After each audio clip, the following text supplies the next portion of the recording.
كان رسول الله صلى الله عليه وسلم يجتهد في أشياء الأواخر ما لا يجتهد في غيره. وقالت عائشة رضي الله تعالى عنها أيضا: كان رسول الله صلى الله عليه وسلم إذا دخل الأشهر شد ميزرا وأحيا ليلة وأيقظ أهله، أو كما قالت عائشة رضي الله تعالى عنها. الحمد لله, আল্লাহ পাকের অনেক বড় মেহেরবানি অনেক বড় ইহসান। আল্লাহ সুবহানাহু ওয়া তাআলা আমাদেরকে রমজান মাসে আল্লাহ পাকের ঘরে ফরজ ইবাদত, ফরজ নামাজ, জুমার নামাজ আদায় করার উদ্দেশ্যে আল্লাহ পাকের ঘরে হাজির হওয়ার জন্য তৌফিক দান করেছেন। এই জন্য দিল থেকে শুকর আদায় করি আলহামদুলিল্লাহ। আল্লাহ তাআলা আমাদেরকে এই মোবারক মাসে আল্লাহ তাআলা আল্লাহর মেহেরবানিতে আমাদেরকে সুস্থ অবস্থায় আল্লাহ সুবহানাহু ওয়া তাআলার ইবাদতের মধ্যে সময় দেওয়ার তৌফিক দান করছেন। এটার জন্য অনেক বেশি শুকর করা দরকার। এটি এমন একটা মাস যে মাসে আল্লাহ তাআলা বান্দার ইবাদত দেখতে থাকেন। ইবাদতের মধ্যে বান্দার চেষ্টাকে আল্লাহ দেখেন। বান্দা কত আগ্রহের সাথে, কত মনোযোগের সাথে ইবাদত করছে এটা আল্লাহ দেখতে চান। দেখেন, আল্লাহ বান্দার আমাকে গুণে গুণে রাখেন।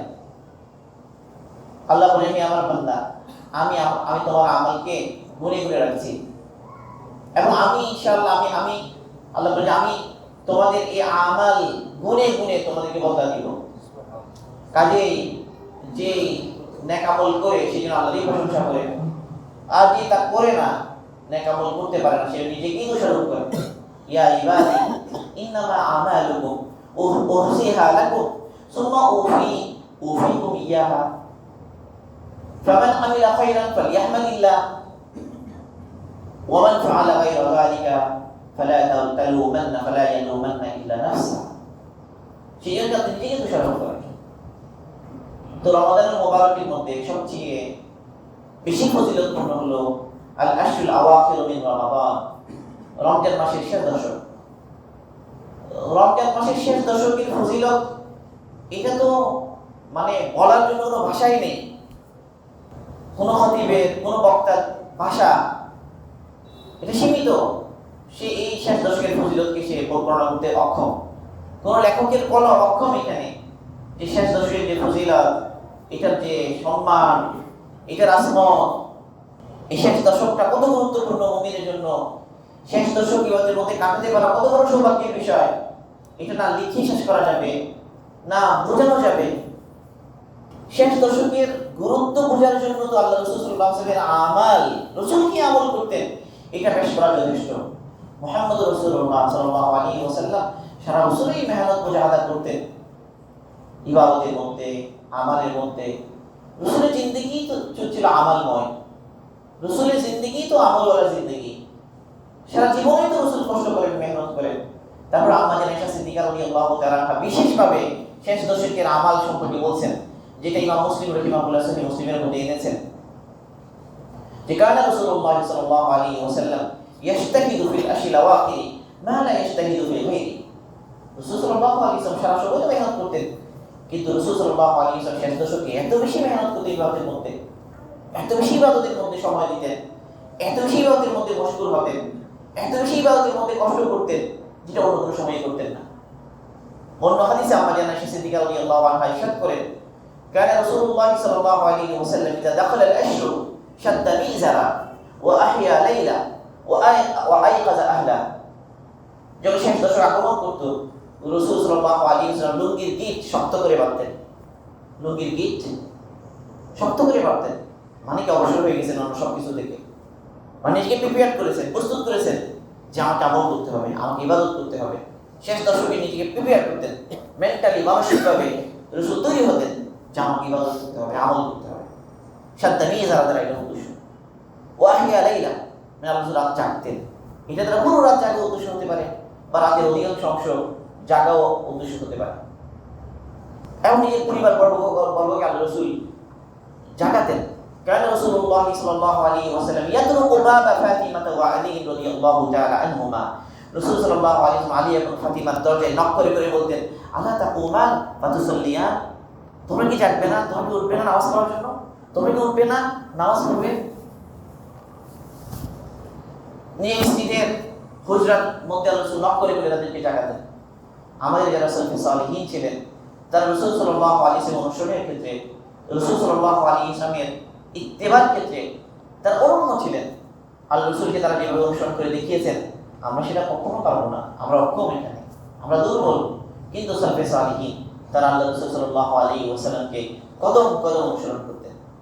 যেমন ওমর রাদিয়াল্লাহু আনহু আমাল সম্পর্কে মুয়াত্তার মধ্যে এসেছে, ওয়াফিল মুআত্তা আন্না ওমর ইবনে আল-খাত্তাব রাদিয়াল্লাহু তাআলা আনহু কানা ইউসাল্লি মিনাল লাইল মা শা আল্লাহু আন ইউসাল্লিয়া হাত্তা ইযা দাখালা নিসফুল লাইল আইকাযা আহলাহু লিস-সালাহ ইয়াকুলু লাহুম as-salah as-salah wa yatlu hadhihi al-aya wa amur ahlaka bis-salah wastabir 'alayha la nas'aluka rizqan nahnu narzuquka wal aqibatu lit-taqwa। মুআত্তার মধ্যে এসেছে ওমর ইবনে আল-খাত্তাব রাদিয়াল্লাহু আনহু রাতের বেলা তিনি ইবাদত করতেন, সর্বোচ্চ চেষ্টা করতেন নামাজ পড়ার জন্য, ইবাদত করার জন্য। এমনি অর্ধরাত্রি হয়ে গেলেই তিনি তার পরিবারকে ডাকতেন, জাগাতেন, তাদেরকে বলতেন আসসালাহ আসসালাহ, সালাত সালাত, নামাজ নামাজ। রোজের জন্য না, এমন লাইলের জন্য, রাতের বেলা ইবাদতের জন্য তাদেরকে জাগাতেন। এবং সাথে কোরআনে পাকের এই আয়াত পড়তেন, ওয়া'মুর আহলাকা বিস-সালাহ ওয়াসতাবির 'আলাইহা লা নাসআলুকা রিজকান নাহনু নারযুকুকা ওয়াল আকিবাতু লিত-তাকওয়া। এটা রাসূলকে আল্লাহ তাআলা আদেশ করেছেন কোরআনে পাকে, ওয়া'মুর আহলাকা বিস-সালাহ, হে রাসূল আপনি আমার পরিবারের মধ্যে নামাজের হুকুম করুন এবং নিজেও মজবুতির সাথে এতে মনোনিবেশ করুন। আমি আপনার কাছে রিজিক চাই না, রিজিক তো আমি আপনাকে দান করব। আসল পরিণাম একমাত্র মুত্তাকিদের জন্য। তো এই কোরআনের আয়াত উনি পড়ে পড়ে পরিবারবর্গকে ইবাদতের জন্য ডাকতেন। সুফিয়ান সাউরি রাহিমাহুল্লাহ বলেন, আহাব্বু ইলাইয়া, আমার কাছে এটা প্রিয়। কি প্রিয়? শেষ দশকে খুব মেহনত করা, মুজাহাদা করা ইবাদতের মধ্যে, এবং নিজের পরিবারবর্গকেও কি করা, আমলের জন্য জাগানো, তাদেরকে ইবাদতের জন্য জাগানো। মানে হলো যে শেষ দশকের মধ্যে কেবল নিজে ইবাদত করবে এটা না, নিজের পুরো পরিবারের সদস্যদেরকে তৈরি করা, তারাও যেন ইবাদত করে, তারাও যেন আমল করে, তারা যেন আমলের মধ্যে লাগে। অনেক সালফে সালেহীনদের স্ত্রীরা, মেয়েরা, তারা তাদের স্বামীদেরকে রাতের বেলা উদ্দেশ্য করে বলতেন, ওয়াকানাত বাদু নিসাই সালাফি সালেহ লিজাওজিহা বিল-লাইল, রাতের বেলা তারা তাদের স্বামীকে বলতেন, ক্বাদ যাহাবাল লাইলু, রাত তো চলে গেছে, ওয়া বাইনা আইদিনা তরিকুন বাগীদ, আমাদের সামনে লম্বা রাস্তা, ওয়াজাদুনা কলিল, আমাদের সামর্থ্য বড় কম, আমাদের জমি বড় কম, ওয়া আওয়াফিলুস সালিহিনা ক্বাদ সারাত আমামানা, সালিহিন নেককারদের যে দল, নেককারদের যে কাফেলা অনেক আগেই চলে গেছে আমাদের সামনে, পার হয়ে গেছে তারা এই দীর্ঘ পথ। কিন্তু ওয়া নাহনু ক্বাদ বাকিনা, আমরা বাকি রয়ে গেছি, আমাদের আমল হয় নাই, আমাদের প্রিপারেশন হয় নাই, আমাদের প্রতি দুর্বল, রাস্তা অনেক লম্বা। সালফে সালেহীন যারা নেককার ছিলেন, যারা সালেহীন ছিলেন, তারা অনেক আমল করেছেন, আমল করে তারা এই পথে চলে গিয়েছেন, কিন্তু আমরা তো আমল করতে পারিনি, আমাদের পথটা পাড়ি দিয়ে বাকি রয়ে গেছে। তার মানে এখন আমলের সময়, মানে ইবাদতের সময়, এখন এই সময়টাকে কাজে লাগানোর সময়, নাকি ইবাদতের জন্য তৈরি করার সময়, নিজে ইবাদত করা, অন্যদেরকে আমলের মধ্যে লাগানো। এই জন্য এই শেষ দশকের মধ্যে অনেকগুলো ইবাদত জমা হয়ে গেছে একসাথে। এখানে সালাত জমা হয়েছে, এখানে সোম জমা হয়েছে, এখানে ইতিকাফ জমা হয়েছে, এখানে তাহজ্জুদ লিলাইলাতুল কদর জমা হয়েছে, এখানে সাদাকা জমা হয়েছে, মানে সাদাকাতুল ফিতর থাকে সামনে, এটাকে সামনে রেখে শেষ দশকের মধ্যে অনেক ইবাদত।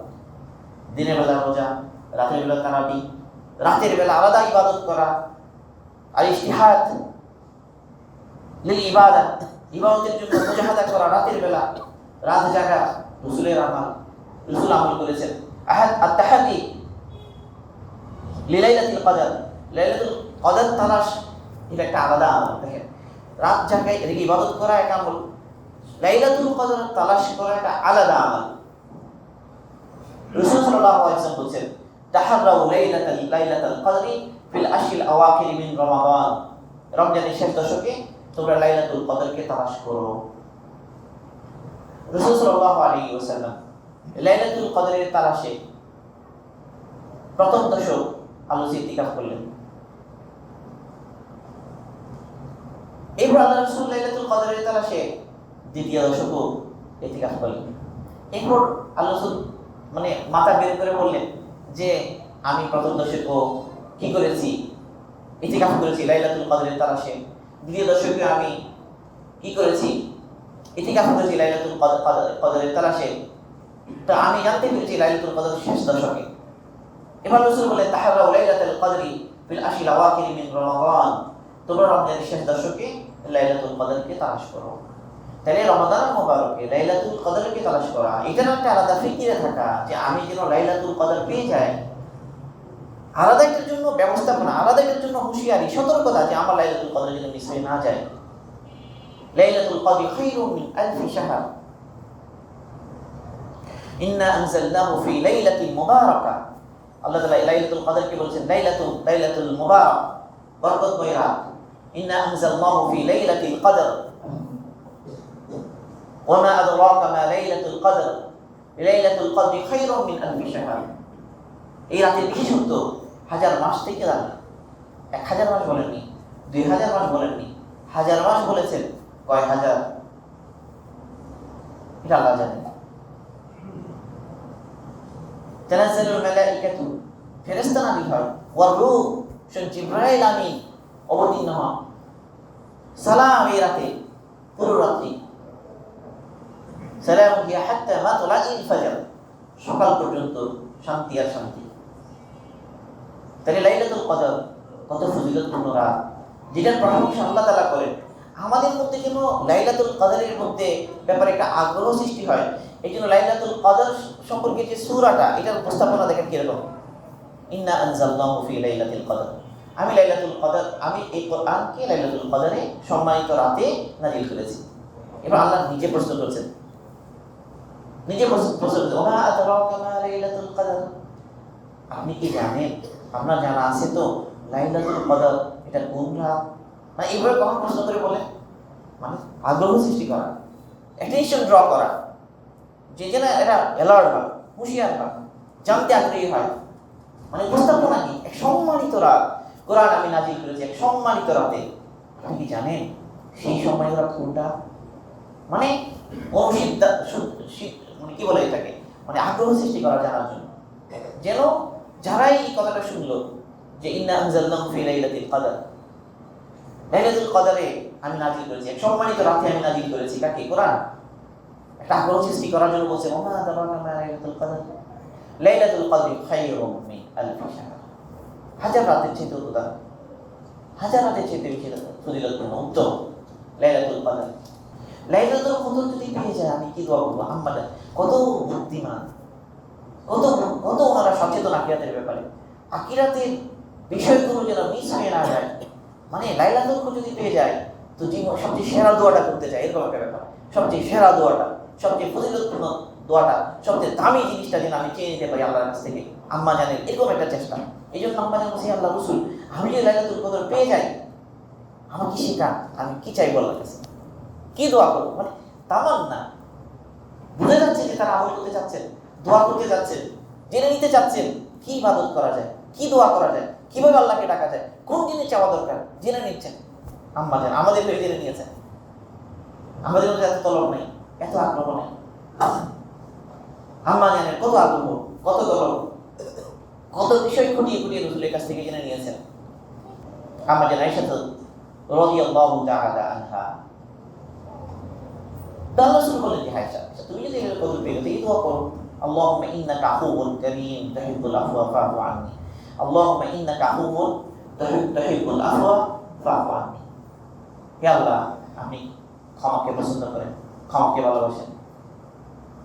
ফা'ফু আন্নী, কাজে আপনি আমাকে মাফ করে দিন। আপনি ক্ষমাকে ভালোবাসেন, আমাকে মাফ করে দিন। রাসূলের শেখানো দোয়া, রাসূলের দোয়া শেখার জন্য আমাদের আগ্রহ হচ্ছে না ইনশাআল্লাহ? সবাই তো পারি নাকি?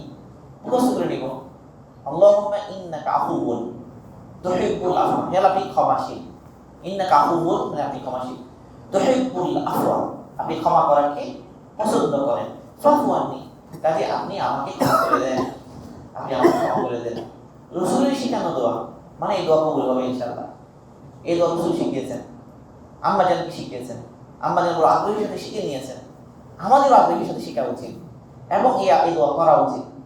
প্রতিটি রাত সবে কদর মনে করে দোয়া করতে থাকি, আল্লাহুম্মা ইন্নাকা আফুউন তুহিব্বুল আফওয়া ফা'ফু আন্নী। মান ক্বামা লাইলাতাল কদরি ঈমানান ওয়া ইহতিসাবান গুফিরা লাহু মা তাকাদ্দামা মিন যামবি। আল্লাহ রাসূল আমাদের উৎসাহ বাড়ানোর জন্য আরো বলছেন, যে ব্যক্তি লাইলাতুল কদরে ইবাদত করে ঈমান আর ইহতিসাবের সাথে, আল্লাহ তাআলা তার পেছনের সমস্ত গুনাহ মাফ করে দেন।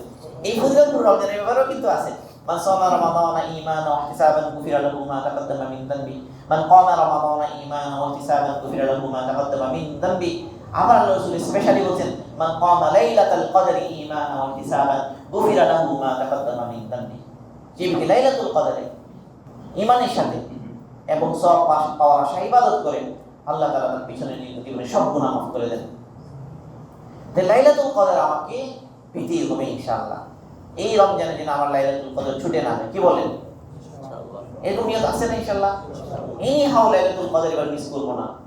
এই রমজানের শেষ দশক ইনশাআল্লাহ এমন কাজে লাগাবো যেন আমার লাইলাতুল কদর ছুটে না যায়। এটার জন্য বেস্ট ওয়ে কি? এখন সেটা হলো কথা। বেস্ট ওয়ে হলো ইতিকাফ করা। লাইলাতুল কদর মিস না হওয়ার জন্য সবচেয়ে গুরুত্বপূর্ণ যে ইবাদত এই শেষ দশকে, এটা হলো ইতিকাফ। সমস্ত আইয়ুমাদের ইজমা এটা, যে শেষ দশকে ইতিকাফ করাটা মাসনুন, সুন্নাহ। এবং তারা বলেছে সুন্নাতে মুআক্কাদা, কে আলাল কিফায়া। কোন মহল্লাবাসীর মধ্যে কেউ যদি ইতিকাফ না করে, সবাই গুনাহগার হবে, সুন্নাত তরকের গুনাহ সবার হবে। আর কেউ যদি দায়িত্ব আদায় করে, সবার পক্ষ থেকে দায়িত্ব আদায় হয়ে যাবে। এটা হলো সুন্নাতে মুআক্কাদা কিফায়া। ইতিকাফের আমল অন্তত 10 দিনের জন্য আল্লাহর ঘরে হাজির হয়ে গেলাম ইতিকাফের নিয়ত। শেষ দশক প্রবেশের আগে 20তম রমজান গত হয়ে গেছে, 21 রমজানের সামনে রেখে আগেই প্রবেশ করতে হবে। আজকে কততম রমজান? আজকে কত? 18। কালকে 19, পরশু 20। তাহলে 20 মাগরিবের আগে আগে ঢুকে যেতে হবে। এই থেকে কিছু যে কোনো বিধানের কিছু নিয়ম আছে, যে কোনো আমলের কিছু বিধান থাকে। তাহলে লাইলাতুল কদর ইতিকাফেরও কিছু কি আছে? বিধান আছে, নিয়ম আছে, কানুন আছে। ইতিকাফ কেমনি করতে হয়, ইতিকাফের বিধান কি, সেগুলো জানা দরকার।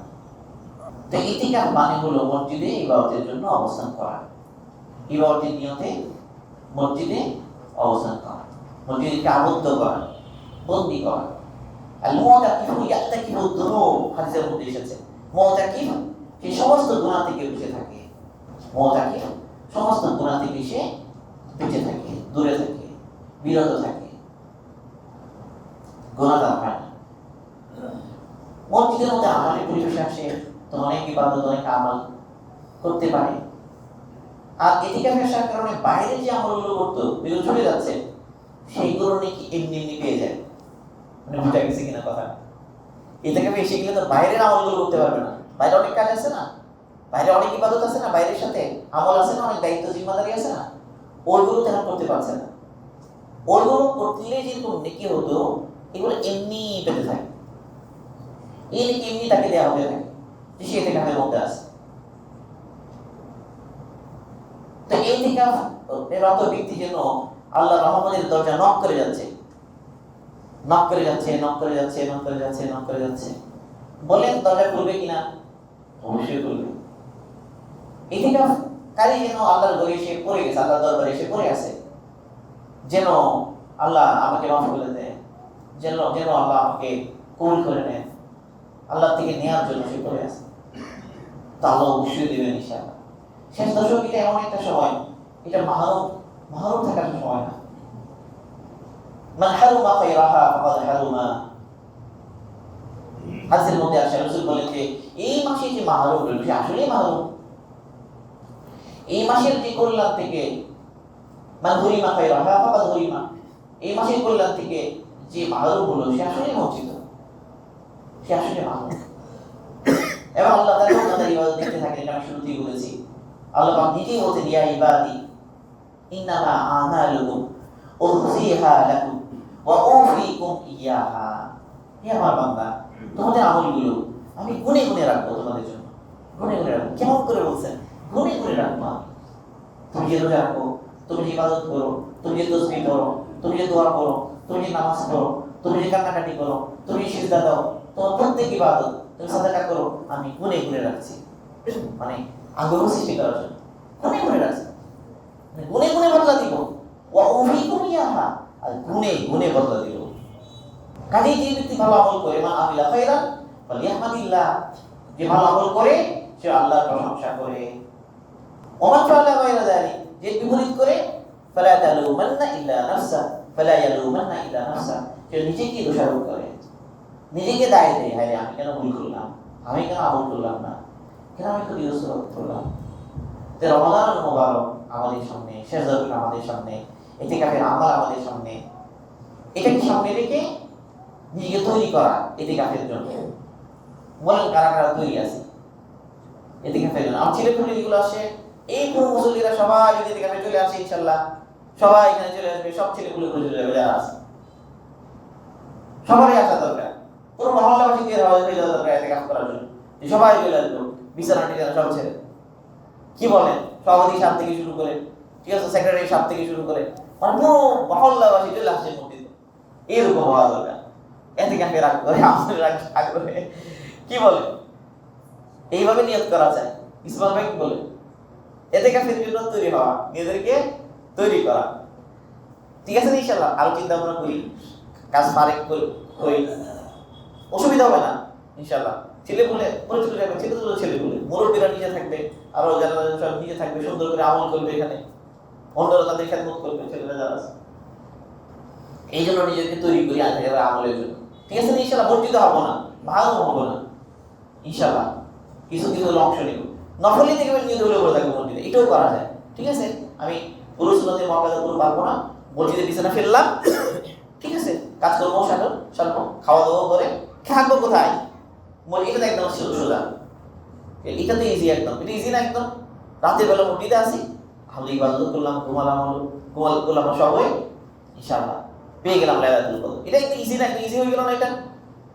দেখেন আগে যখন বিবিরা কিন্তু স্বামীদেরকে বলতো, ঠিক আছে না, তাদেরকে এটা শোনাই দিব আর কি, প্রয়োজনে ঘরে যারা আছে আমাদের তাদেরকে শোনাই দিব যে আগে জামানের স্ত্রীরা স্বামীদেরকে কি বলতো শোনাই দিব। তারা কি বলতো, ফাযহাবাল লাইলু, রাত তো চলে যাচ্ছে, ওয়া বাইনা আইদিনা তরিকুন বাঈদ, আমাদের সামনে তো বড় লম্বা রাস্তা, ওয়া যাদুনা কলিল, আমাদের দুটি তো বড় কম, ওয়া কাওয়াফিলুস সালিহিনা ক্বাদ সারাত আমামানা, নেককারদের যে জামাত, তাদের কাফেলা আমাদের আগে অনেক দূরে চলে গেছে, ওয়া নাহনু ক্বাদ বাকিনা, আমরা কেবল বাকি আছি। আমাদেরও আমল করা দরকার, মামুনেরও ঘরে ইতিকাফ করতে পারে। তো ইতিকাফ করার জন্য প্রথমে একটা ঘরকে, একটা কামরাকে যেখানে তেমন করতে চায়, এটাকে সে নামাজের জন্য নির্দিষ্ট করবে। প্রথম কি করবে, এটাকে মানে এটা আমার নামাজের ঘর, সে নিয়ত করবে এটা আমার নামাজের ঘর, নামাজের ঘর নির্দিষ্ট করে ইতিকাফের নিয়তে ঢুকবে। কথা বুঝে আসছে কিনা? মানে ঘরের মধ্যে একটা জায়গাকে নামাজের জন্য নির্দিষ্ট করবে, পুরো একটা কামরা হতে পারে, একটা পর্দা দিয়ে একটা অংশ হতে পারে। আমাদের মাহবুবুল আমরা জানতে চাই, তাকে শিখাই দিলাম ঘরের মধ্যে ইতিকাফ কেমনে করবে। তাহলে প্রথমে একটা জায়গাকে সে নির্দিষ্ট করবে, কিসের জন্য? নামাজের জায়গা। এটা কিসের জায়গা? এটা আমার নামাজের জায়গা, এটা নির্দিষ্ট করলো, মানে ঠিক করে নিল, এই ঢুকলো ইতিকাফের নিয়ত। ইবাদত ওখানে অবস্থান করলো, বিধান পুরুষের জন্য যা, মাহবুবদের জন্য গুলো তাই হবে। তাহলে এখানে ইবাদত নিয়তে অবস্থান করবে। তাহলে মসজিদ থেকে বাইরে চলে গেলে ইতিকাফ ভেঙে যাবে, এটা মনে রাখতে হবে। এমনিতে কোনো ওযর ছাড়া যদি মসজিদের বাইরে যায়, ইতিকাফ ভেঙে যাবে। তাহলে ওযর কি, যে ওযরগুলোর কারণে যাওয়া যাবে? ওযরগুলো দুই ধরনের, এক হলো শারঈ জরুরত, আর হলো তাবঈ জরুরত। মানে কতগুলো শরীয়তের দিক দিয়ে কতগুলো কি আছে প্রয়োজন দেখা দেয়। যেমন কোন একটা মসজিদে জুমা হয় না, ৫ ওয়াক্ত নামাজ, ইতিকাফ করতে হবে কোথায়? মসজিদে। ওয়া আকিফুনা ফিল মাসাজিদ, মসজিদে।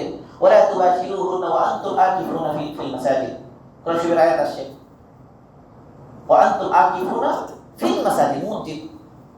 আল্লাহ তাআলা ইব্রাহিম আলাইহিস সালাম এবং ইসমাঈল আলাইহিস সালামকে আদেশ করেছেন, ওয়াহিদনা ইলা ইব্রাহিম ওয়া ইসমাঈলা আন তাহহিরা বাইতিয়া লিত-তাইফিনা ওয়াল আকিফিনা ওয়া রুকাই সুজুদ। আল্লাহ বলেন যে আমি ওয়াদা নিয়েছি, অঙ্গীকার নিয়েছি ইব্রাহিম এবং ইসমাঈলের কাছ থেকে, তারা যেন আমার ঘরকে পবিত্র রাখে। কাদের জন্য?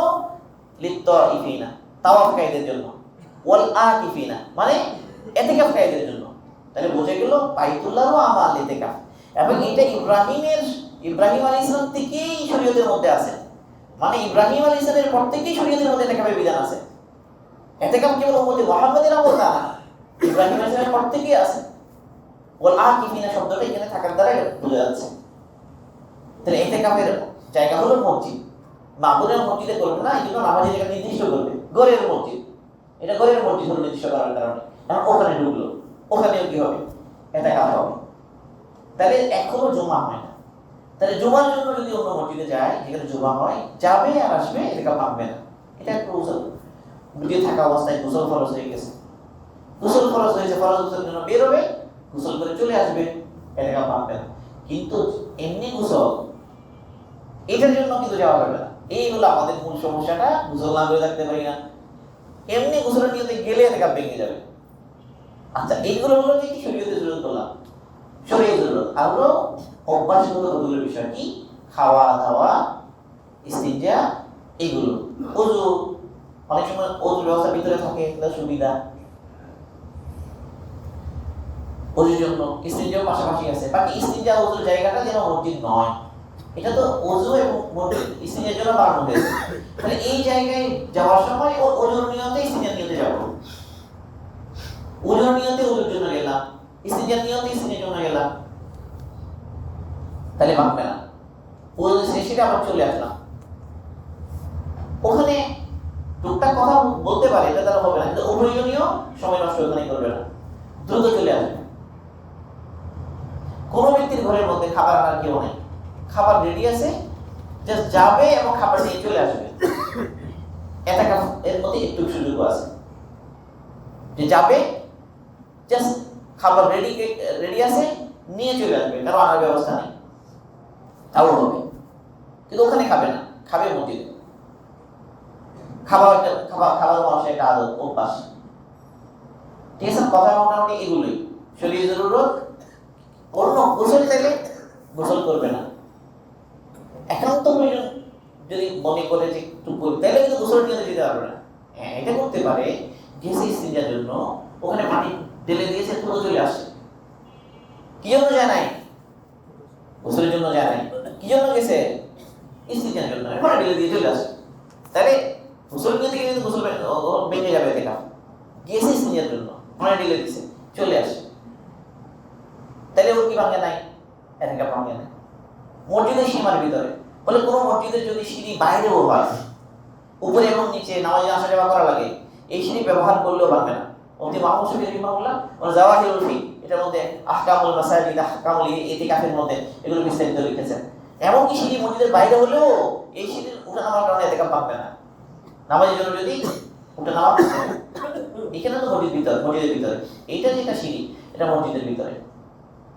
তাহলে এই হলো ইতিকাফের বিধান। আল্লাহ পাক আমাদেরকে তৌফিক দান করুন, সামনে তৌফিক দিলেও আল্লাহ হবে ইনশাআল্লাহ। ফিতরা আলোচনা আগের সপ্তাহে করি, একটা সপ্তাহ আছে, করি ইনশাআল্লাহ।